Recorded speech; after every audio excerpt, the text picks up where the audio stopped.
السلام علیکم and good morning دوستو، کیسے ہو؟ خیریت ہے؟ ٹھیک ٹھاک؟ آج اتوار کا دن ہے، خوبصورت دن ہے۔ موسم آپ کو پتہ ہے بدل گیا ہے۔ یہ ستمبر جو ہے یہ موسم کے تبدیلی کا موسم ہوتا ہے، تو یہ موسم تبدیل ہو گیا ہے تو سیاسی موسم بھی تبدیل ہونے کو جا رہا ہے۔ بڑی بڑی اہم خبریں آ رہی ہیں، بہت اہم خبریں آ رہی ہیں۔ شہباز شریف صاحب جو ہے وہ لندن پہنچ گئے ہیں، بھائی کے ساتھ ناشتہ اور ملاقاتیں ہو رہی ہیں اور بڑی بڑی چیزیں طے ہونی ہیں، لیکن ظاہر ہے وہ ریکارڈ پہ نہیں آنی۔ ریکارڈ پہ وہ چیزیں ہوتی ہیں جو سرکاری ہوتی ہیں۔ مثلا شہباز شریف صاحب نے ملکہ جو ہے الزبتھ، اس کے جنازے میں شامل ہونا ہے، ان کو باقاعدہ دعوت دی گئی ہے کہ بھئی آ کے شامل ہوں۔ پوری دنیا کے سربراہ اس میں جا رہے ہیں اور باقی جو ہے نا ساری چیزیں ہوں گی، لیکن ظاہر غیر رسمی چیزیں بھی ہوتی ہیں۔ نواز شریف صاحب پاکستان کے 3 دفعہ کے وزیر اعظم رہے ہیں، ان سے مشاورت بھی بہت ضروری ہے، اور ظاہر ہے ان کے سگے بھائی وزیر اعظم ہیں تو وہ ان کو قانونی طریقے سے بڑی اچھی مشاورت دے سکتے ہیں ہر لحاظ سے۔ تو اس میں خرم دستگیر صاحب کا بیان آیا ہے کہ جناب نواز شریف صاحب کے مشورے سے چیف آف آرمی سٹاف کے نئے تقرر کیا جائے گا اور فائنل منظوری وہ لے کے آئیں گے جو نام وہ لے کے گئے ہیں۔ یہ ویسے میں اس چیز پہ یقین نہیں رکھتا، لیکن چونکہ خرم دستگیر کا یہ بیان آیا ہے، اس لیے میں یہ سمجھتا ہوں کہ ان کو یہ بیان نہیں دینا چاہیے کہ جی وہ نواز شریف سے مشاورت کے بعد کریں گے۔ یہ غیر رسمی باتیں ہوتی ہیں۔ ظاہر ہے اب نواز شریف کا تو اس حکومت میں کوئی عمل دخل نہیں ہے نا، جو اس وقت حکومت ہے اس میں تو کوئی عمل دخل نہیں ہے، ٹھیک ہے؟ تو ان کو جو ہے وہ اس سیاست سے فی الحال وہ دور رکھنے کی کوشش کی جا رہی ہے۔ ظاہر ہے وہ پارٹی کے سربراہ بھی نہیں ہے قانونی طریقے سے، تو ہوگا وہی جو یہ ہوگا، لیکن اس کو اب وہ چھال رہے ہیں، جو دوسرا گروپ ہے وہ چھال رہے ہیں کہ دیکھا ہم کہتے تھے نا کہ زرداری اور نواز شریف کے مشورے سے یہ سارا کچھ ہوگا، تو ان کو غلط گیند نہیں کرانی چاہیے جس کے اوپر چوکا چھکا پڑ جائے، ٹھیک ہے نا؟ یہ بڑی ویژنری سیاست ہوتی ہے، اس کے اوپر آپ نے سارا کچھ وہ کرنا ہوتا ہے۔ دوسرا جناب یہ ہے کہ مہنگائی اپنے وہ آسمانوں کو چھو رہی ہے، یقین کریں آسمانوں کو چھو رہی ہے۔ آج جو بھی بتا رہے ہیں کہ آٹا 135 روپے کلو، اللہ اکبر، یار غریب تو بیچارہ مارا ہی گیا خدا دی قسم۔ 135 روپے، نواز شریف گیا تھا تو آٹا 35 روپے کلو تھا۔ یہ بھٹو کے دور میں ایک بڑی مشہور نظم ہوئی تھی حبیب جالب کی، کہ اس میں اس نے کہا تھا کہ 20 روپے من آٹا، اس پر بھی ہے سناٹا، یعنی کہ 20 روپے من اب 4000 روپے من ہے۔ 20 روپے، یہ کوئی دور کی بات نہیں ہے۔ حبیب جالب آپ کو سارے دنیا جانتی ہے، حبیب جالب کو بھٹو صاحب کے دور میں سارا کچھ، وہ بھٹو صاحب کے وہ شاعر تھے، تو انہوں نے 20 روپے من آٹا ہوا تھا، تو لوگوں نے احتجاج کیا اور یہ وہ سارا، اور یہ بس وہ اس کو تو چھوڑیں، لیکن ابھی یہ تو بالکل ابھی کی بات ہے، یہ 2018 میں جب نواز شریف سے حکومت لی گئی تو تب آٹا کتنے کا تھا؟ 35 روپے کلو، اور اب کتنے کا کلو ہو گیا؟ 135 روپے کا کلو۔ اور ابھی ٹی وی پہ بتا رہے تھے کہ چمن کوئٹہ اور اس سائڈ پہ نان جو ہے وہ 40 روپے کا، جی ہاں 40 روپے کا جو ہے نا وہ نان ہو رہا ہے، 40 روپے کا۔ سلام کر لو۔ السلام علیکم۔ آپ کیا کر رہی ہو؟ میں جھولا لے رہی ہوں جھولا لے رہی ہو؟ اور میں کھڑی ہوئی ہوں۔ اور بچوں کو آپ کیا نصیحت کریں گی؟ بچوں کو ڈینگی اور ڈینگی آ رہا ہے تو ڈینگی سے بچیں اور وہ باہر نہ نکلیں، یہ کہیں گی؟ باہر مت نکلیں، آپ کو نا وہ بیماری ہو جائے گی، ڈاکٹر آپ کو لے کے چلے گا۔ ہاں بیماری ہو جائے گی، ڈاکٹر کے پاس آپ کو جانا پڑے گا، تو ڈینگی سے بچیں۔ یہ جی میری نواسی کا پیغام ہے، تو یہ میں ویڈیو بناتا ہوں تو وہ آ جاتی ہے شوق سے، اس کے بڑا شوق ہے۔ سلام کر لو پھر میں ویڈیو باقی مکمل کروں کو۔ السلام علیکم۔ السلام علیکم۔ چلو، تو دوستو یہ بات یہ ہے کہ اتنے سنجیدہ حالات ہو گئے ہیں نا، کوئی اس کے اوپر جو ہے نا وہ چیز نہیں ہے۔ تو یہ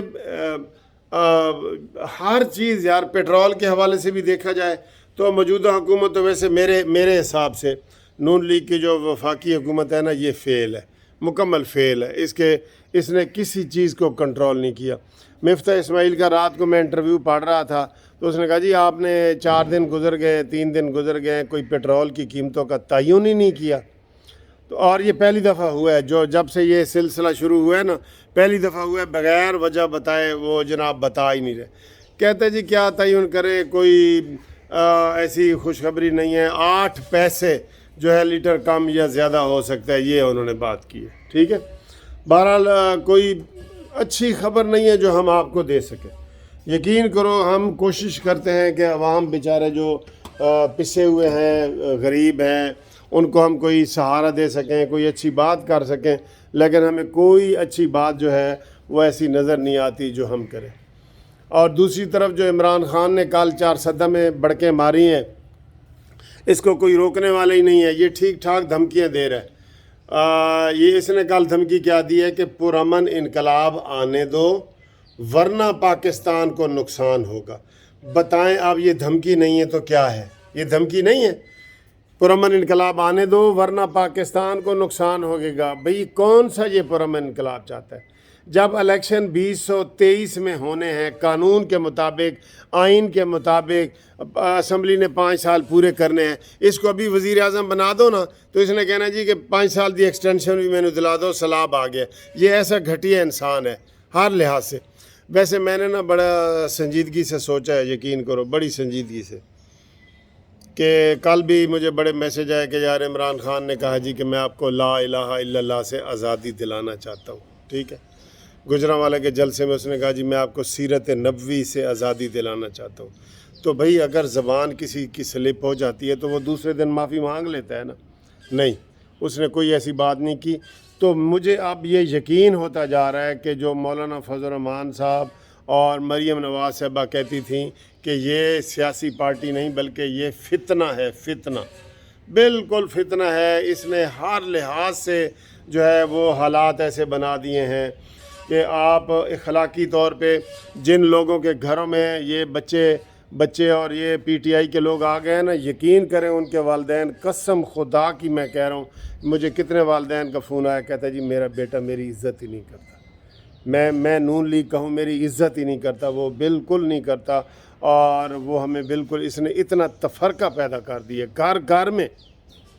اور پھر مذہبی لحاظ سے آپ اس کی گفتگو خود ہی سن رہے ہیں، اس کے اوپر تو ہم تبصرہ کرنے سے بھی کئی دفعہ گریز کر رہے ہوتے ہیں کہ لوگ یہ نہ کہیں کہ جناب قانونی ٹی وی بھی جناب مذہب اور اس کے حوالے سے ہم تھوڑا سا کرتے ہیں، لیکن اس کی اتنی باتیں ہیں وہ آپ کو کرنی پڑ جاتی ہیں۔ اخلاقی لحاظ سے دیکھیں، ناچ گانے سے مدینہ کی ریاست کا نام لیتا ہے، اور اس کے ہر جلسے کا آغاز عطا اللہ عیسی خیلوی کے گانے، ابرار الحق کے گانے، اور وہ جو امریکہ سے آیا ہوا ہے اس کے گانوں سے ہوتا ہے، ٹھیک ہے، سارے۔ اور یہ ناچ گانے ڈانس تو آپ دیکھ ہی رہے ہیں۔ کبھی عمران نے نہیں کہا کہ بھئی تم ایسے نہ کرو، یہ ناچ گانا برا ہے، یہ کبھی کہا ہے اس نے؟ تو نام کیا ہے؟ مدینہ کی ریاست۔ تو یہ واقعی میں دیکھ رہا ہوں کہ فتنہ وہ ہوتا ہے، جیسے سیلاب آتا ہے نا، وہ ہر چیز کو متاثر کرتا ہے۔ آپ کی گھر میں گاڑی کھڑی ہے، گیٹ ہے، آپ کا سامان پڑا ہے، وہ کسی چیز کو نہیں دیکھتا۔ تو جو فتنہ بھی ہوتا ہے نا وہ بھی کسی چیز کو نہیں دیکھتا، ماں بہن یہ وہ۔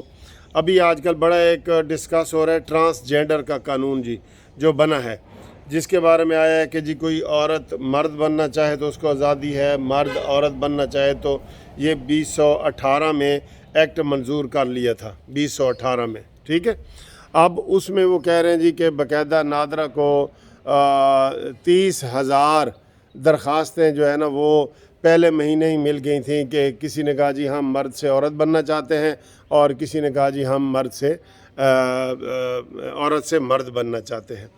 تو یہ وہ اس کو جو جماعت اسلامی نے اس کے اوپر اعتراض کیا ہے ویسے، اور کل میں سن رہا تھا مولانا فضل الرحمان صاحب نے بھی کہا ہے کہ انہوں نے جب یہ 21-22 بل اکٹھے پاس کیے تھے نا، تو اس کے اندر رکھ کے یہ بل بھی پاس کروا لیا تھا، اور اس کے اوپر نہ یہ کمیٹی میں گیا نہ بحث ہوئی. صرف ایک جماعت اسلامی کے جو سینیٹر مشتاق ہیں وہ اس کے اوپر بار بار اعتراض اٹھا رہے ہیں کہ اس کو پورا بحث کی جائے، ورنہ یہ جو ہے نا یورپین معاشروں کی طرح ہمارا یہ ہو جائے گا کہ ظاہر ہے وہ یہ کہتے ہیں جی کہ دو اگر مرد ہیں، ایک مرد کہے گا جی کہ میں اپنا نادرہ میں اپنے آپ کو عورت شو کرتا ہوں، عورت لکھواتا ہوں اور جینڈر بنتا ہوں اور پھر ہم شادی کر لیں گے. اسی طرح دو عورتیں ہیں تو وہ ایک اپنے آپ کو مرد، یہ کہہ رہے ہیں کہ یہ راستہ کھل جائے گا، یہ راستہ کھل جائے گا. اور بالکل یہ وہ کہتے ہیں کہ یہ بھی کوئی بین الاقوامی پریشر ہے، جیسے IMF کے پریشر ہوتے ہیں نا، یہ بھی کوئی بین الاقوامی پریشر ہے. اس کے اوپر بہت ساری باتیں ہو رہی ہیں، لیکن ظاہر ہے ابھی اس کے اوپر تحقیق ہونے والی ہے، تحقیق کر کے ہم اس کو چیز کو اٹھائیں گے. لیکن جماعت اسلامی کے جو سینیٹر ہیں مشتاق صاحب، وہ اس کے اوپر بہت کام کر رہے ہیں اور وہ اس کو اٹھا رہے ہیں. ٹھیک ہے جی، تو امید ہے آپ کو یہ اتوار والی ویڈیو پسند آئی ہوگی. تو یہ میں آپ کو انشاءاللہ تعالی اگلی ویڈیو میں مزید کرتے ہیں باتیں، لندن فون کر کے کوئی خبریں آپ کے لیے نکالتے ہیں. تو تب تک کے لیے خدا حافظ.